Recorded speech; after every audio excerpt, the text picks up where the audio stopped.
Hi friends, systematic investment plan அப்படின்னு கேள்விப்பட்டிருப்பீங்க. நான் மியூச்சுவல் ஃபண்டை பற்றி பேசலைங்க. முக்கியமாக நான் செபி ரிஜிஸ்டர்ட் அட்வைசர் கிடையாது. இந்த வீடியோ ஃபுல் அண்ட் ஃபுல்லாகவே எஜுகேஷன் தான். சொல்கிற ஸ்டாக்கும் நிச்சயமாக ரெக்கமெண்டேஷன் கிடையாது. ஒரு எக்ஸாம்பிளுக்காக தான் காட்டியிருக்கேன். ஓகே, சிஸ்டமேட்டிக் இன்வெஸ்ட்மெண்ட் பிளான் அப்படிங்கிறது நீங்கள் மாதம் ஒரு குறிப்பிட்ட தேதி கரெக்டாக பேங்க்கோட லிங்க் பண்ணிட்டீங்க அப்படின்னால் மியூச்சுவல் ஃபண்டு திட்டங்களுக்கு தான் சிப், அதாவது எஸ்ஐபி, சிஸ்டமேட்டிக் இன்வெஸ்ட்மெண்ட் பிளான் அப்படிங்கிறதோட ஷார்ட் ஃபார்ம். அது ரொம்ப ஃபேமஸ்ஸு. ஆனால் நம்ம இண்டிவிஜுவலாக ஸ்டாக்கை செலக்ட் பண்ணி இன்வெஸ்ட் பண்ணுறோம் இல்லையா, அதுக்கும் சிஸ்டமேட்டிக் இன்வெஸ்ட்மெண்ட் பிளான் பண்ணுறவங்கலாம் இருக்காங்க. இன்னொன்று இருக்குது அதில். அது என்னென்னா பீரியாடிக்கல் இன்வெஸ்ட்மெண்ட் பிளான். இது பிளான் கிடையாது, ஆனால் பீரியாடிக்கல் இன்வெஸ்ட்மெண்ட்.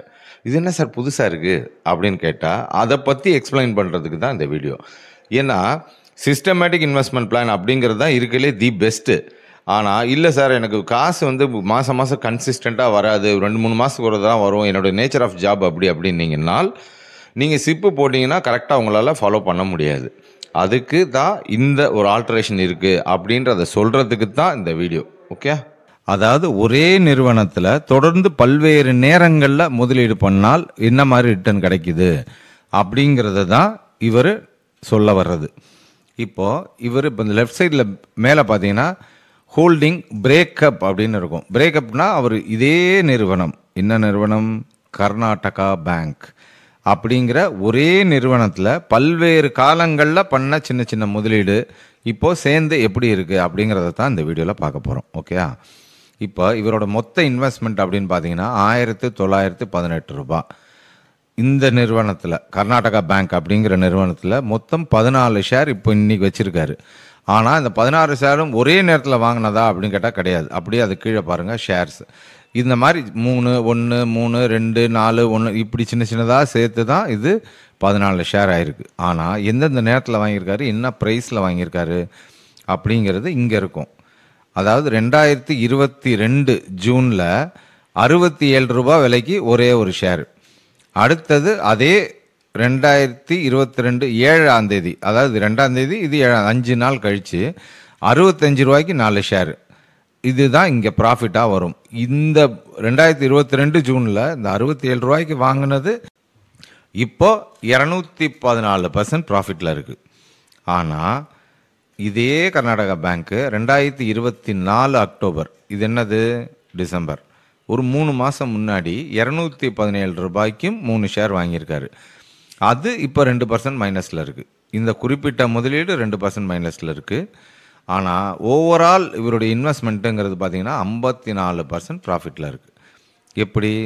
அதுதான் பீரியாடிக்கல் இன்வெஸ்ட்மெண்ட்டோட ப்ளஸ் பாயிண்ட்.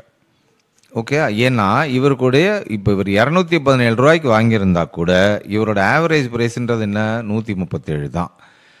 ஏன்னா 67 ரூபாய்க்கு வாங்கியிருக்காரு, 65 ரூபாய்க்கு வாங்கியிருக்காரு, 148, 138, 225, 217 இந்த மாதிரி பல்வேறு விலைகளில் பல்வேறு நேரங்களில் இன்வெஸ்ட் பண்ணதுனால இவருக்கு இது ஆவரேஜ் ப்ரைஸ் அப்படிங்கிறது வந்துடும். இது தாங்க ரகசியம். பீரியாடிக்கல் இன்வெஸ்ட்மெண்ட் தான் ஒரு ரீட்டைல் இன்வெஸ்டருக்கு பெஸ்ட்டு. இப்போ இவர் ஒரே நேரத்தில் இந்த 14 ஷேர் இங்கே வாங்கியிருந்தாருன்னா பெரிய ப்ராஃபிட்டாக இங்கே நிற்கும். ஆனால் இங்கே இந்த 3 ஷேருக்கு பதிலாக ஒரே நேரத்தில் 14 ஷேர் வாங்கியிருந்தாருன்னா இங்கே எவ்வளோ பெரிய மைனஸ் ஆகும்னு பாருங்கள். இதுதான் ரகசியம். எப்பயுமே முதலீடுங்கிறத ஒரே நேரத்தில் குபீர்னு பண்ணாமல் ஒரு நல்ல நிறுவனமாக கண்டுபிடிச்சிட்டால் அதை நம்ம இன்வெஸ்ட்மெண்ட்டை முடிக்கிறதுக்கே கிட்டத்தட்ட 3-4 வருஷம் ஆகும். ஏன்னா அடுத்து 10-15 வருஷம் அந்த நிறுவனத்தோடு நம்ம தொடர்ந்து பயணிக்க போகிறோம். அப்படிங்கும்போது விலை ஏறினாலும் வாங்கணும், விலை இறங்கினாலும் வாங்கணும். அந்தந்த நேரத்தில் உங்களுக்கு எப்பப்போல்லாம் உங்கள் கையில் ஃபண்டு இருக்கோ அப்பப்போ அதை வாங்கிட்டே வந்தீங்கன்னால் இதுதான் ப்ரைஸ் ஆவரேஜிங் அப்படிங்கிற ஒரு விஷயம். அதாவது எஸ்ஐபி, சிப் அப்படின்னு சொல்லுவாங்க. அதுவும் மிக மிக சிறந்தது. அதோடைய ஆல்ட்ரேஷன் தான் இது பீரியாடிக்கல் இன்வெஸ்ட்மெண்ட். ஓகே, ரெண்டையும் புரிஞ்சுக்கோங்க. ரெண்டுமே டெஃபினட்டாக பெட்டர். எது கெடுதல் அப்படின்னா, இப்போது இவர் 2022 வாங்கியிருக்காரு. அடுத்து இந்த 5 ஷேரையும் இங்கே மறுபடியும் 148 ரூபாய்க்கு போனால் இது ரெண்டையும் விற்கவே இல்லை அவர். அதுதான் பண்ணக்கூடாத விஷயம். ஏன்னா லாங் டேர்ம் இன்வெஸ்டர் அப்படிங்கிறவங்க இங்கே இந்த ஷேரை இப்போ விற்றா கூட அவருக்கு என்ன ப்ரைஸ் வரும், இந்த ப்ராஃபிட்டோட கூட தான் வரும். ஆனால் அது விற்காம நீங்கள் மேற்கொண்டு வாங்கிட்டே இருக்கும்போது தான் அந்த ஆவரேஜ் ப்ரைஸுங்கிறது உங்களுக்கு கரெக்டாக வரும். ஓகே, ஸோ உங்களுக்கு எது செட் ஆகும்? சிஸ்டமேட்டிக் இன்வெஸ்ட்மெண்ட் பிளான் சார் குறிப்பிட்டது இதில் கரெக்டாக எனக்கு அமௌண்ட் வந்துடும் அப்படின்னால் ரொம்ப சிறந்த நிறுவனங்கள் ஒரு 7-8 நிறுவனங்களை வேறு வேறு செக்டரில் தேர்ந்தெடுத்து வச்சுக்கோங்க.